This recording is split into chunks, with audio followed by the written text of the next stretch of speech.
احمد مود كصبح وادو بقر بقر واكو السلام يا مسؤول سروك هذا ولا غير احمد صبح وادو بقر وادو هي شاشة تاتابت قولكم حاجة خلدنا شاشة تاتابت شاشة قراع meel fog noo gaarsiiyay reer bari horta walba u xiseenaya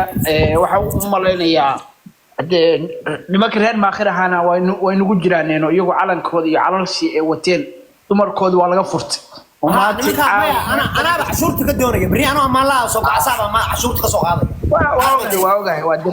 waa dareemaya cashuurtii laga doono laga soo guro oo calanka bari state ee hoos yimaada waa ku qasbay waayo Mariya Saleeman baa dhawday oo Mariya Saleeman bay noqdeen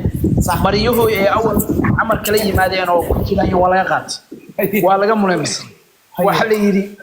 dumar baa wadatiin rag iyo dumarba halkaas joogaysaan waa guri fiiri nin gurigiis lagu dhabay way gurigiis waa gurigiis meel kale ma ahayn صح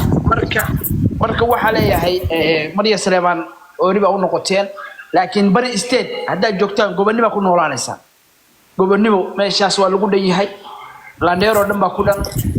Mariya Saleeman iyo Makhluud ma joogaan hadda calankaas bari state ee hoos fadhiisan halkaas isku gulguloon karaa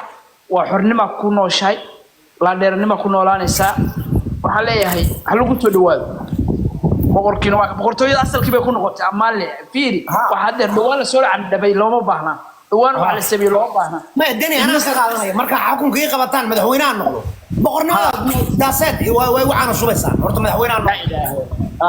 way diyaar aad baa haye